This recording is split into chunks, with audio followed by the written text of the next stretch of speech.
Welcome to GameCube Week Part 2, video number 2.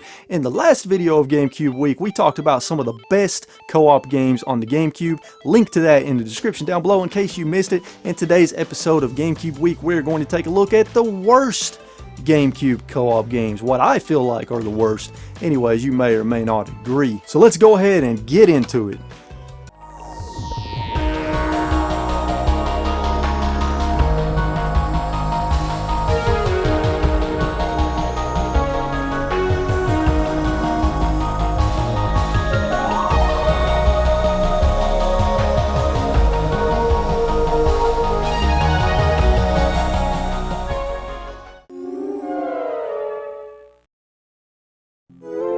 Now before we get into the video, I just have a few quick disclaimers for you. First disclaimer is the only co-op games that I'm going to be talking about in these videos are co-op games where you can play through the entire campaign fully cooperative. We're not going to be talking about games where it has a separate co-op mode that's not a campaign like games like Defender. We're also not going to be talking about games where you can only play co-op during battle like Tales of Symphonia and The Lord of the Rings: The Third Age. Now I'm pretty sure that I'm going to be covering every major North American GameCube co-op game that meets that criteria, but as you watch through these videos, when you finish all 4 of them, be sure and let me know in the comments down below if I missed any. Now another disclaimer is, unfortunately, me and my editor, we only had limited amount of time that we could spend playing these games and recording the footage, so you're only going to be seeing the first 30 minutes or so of each game. In addition to that, you're not going to be seeing any 3 or 4 player footage for any games that can go all co-op for 3 to 4 players. We were only able to do 2-player co-op. And with those disclaimers out of the way, let's get into the first game on today's video. The first game I would like to talk to you all about in today's video is Nicktoons Unite. Nicktoons Unite was published by THQ and developed by Blue Tongue Entertainment, and the GameCube version released on October 27th, 2005. Nicktoons Unite is an action game where you control SpongeBob SquarePants, Jimmy Neutron, Timmy Turner from the Fairly Odd Parents, and Danny Phantom across 15 different levels and 4 worlds across all 4 of these Nickelodeon franchises. Each character has their own special moves and abilities that you use in combat, navigation, and puzzle solving, and when you play single player you can swap between the 4 at will, with the other 3 being controlled via AI. The controls are simple and the game is incredibly easy. It can be played with up to 4 players total in co-op, which is nice. So here's the thing. Nicktoons Unite is not a terrible game.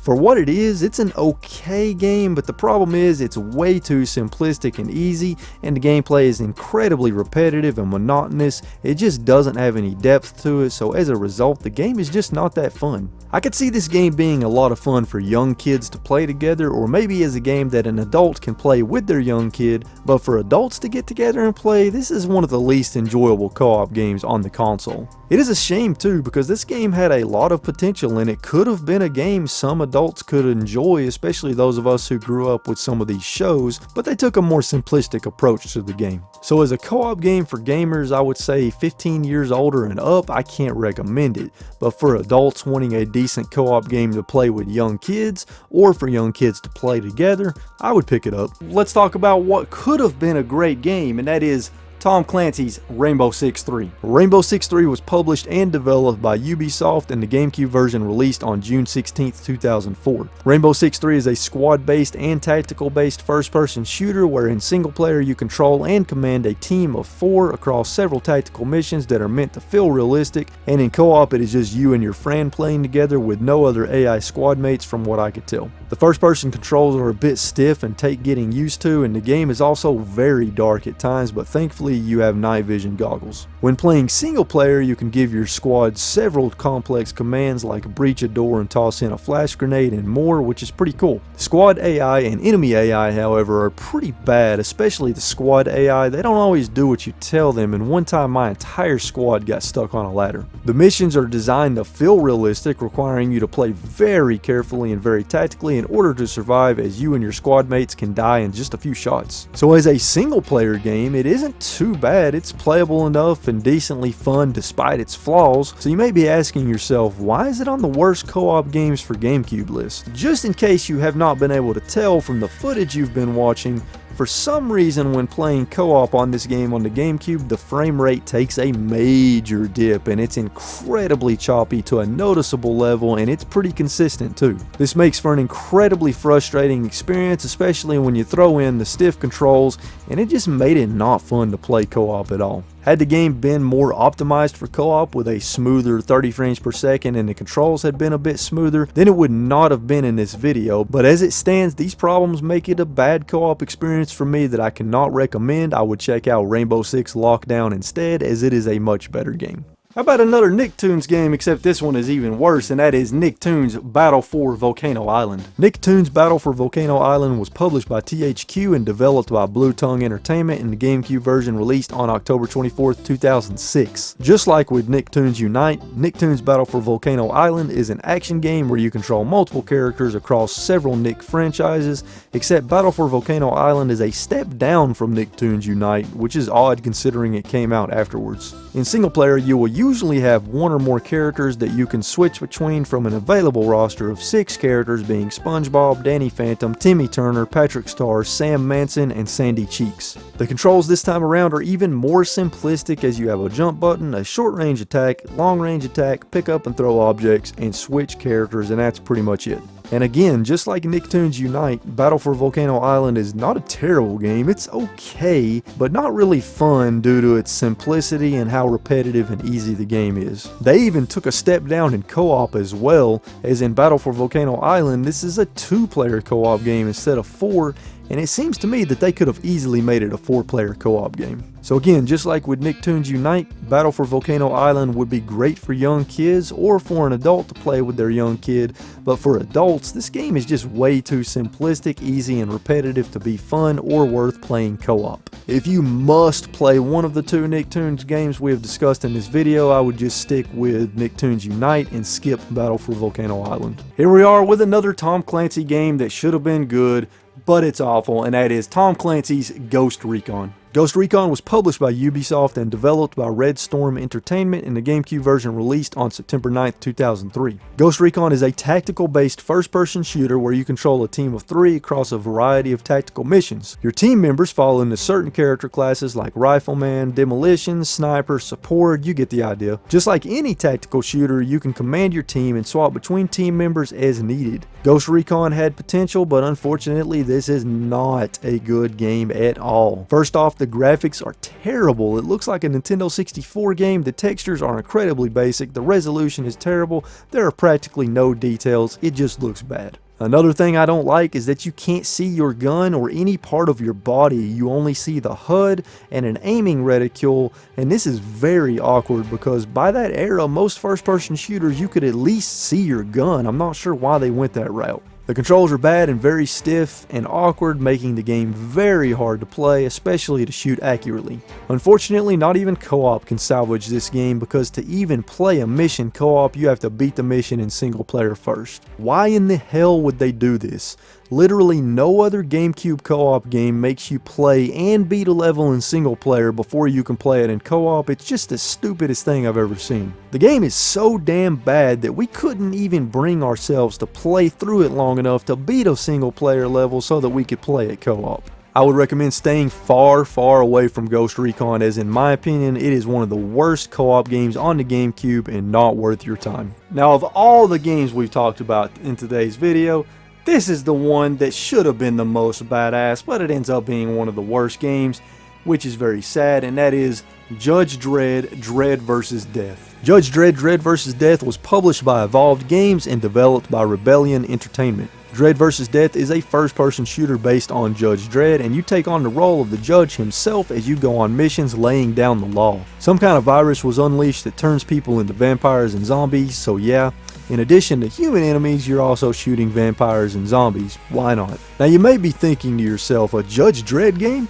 That's badass. You can't mess up a Judge Dredd game, right? Well, sadly you can, because Dredd vs. Death is one of the worst first-person shooter games on the GameCube. The graphics are bad and the gameplay is incredibly generic. You will see the same NPCs repeated over and over with little variety. The controls are okay, but the game is just not fun to play at all. You can arrest people, but it feels more like a useless gimmick than a fun gameplay mechanic. The game had potential too because you have a gun with multiple ammo types and some of them are pretty cool, so that was nice to see, but none of it is executed in a way that is fun. Playing co-op is just a very boring and mundane experience, and we didn't find ourselves enjoying it at all. If you want to play a co-op first-person shooter on the GameCube, there are far better options like Time Splitters 2 and Future Perfect or Serious Sam. I just cannot recommend Judge Dredd vs. Death as either a single player or co-op game. It's just not fun, and that's a shame too because a good Judge Dredd game could have been so badass. Maybe next time. I don't even like to touch this game.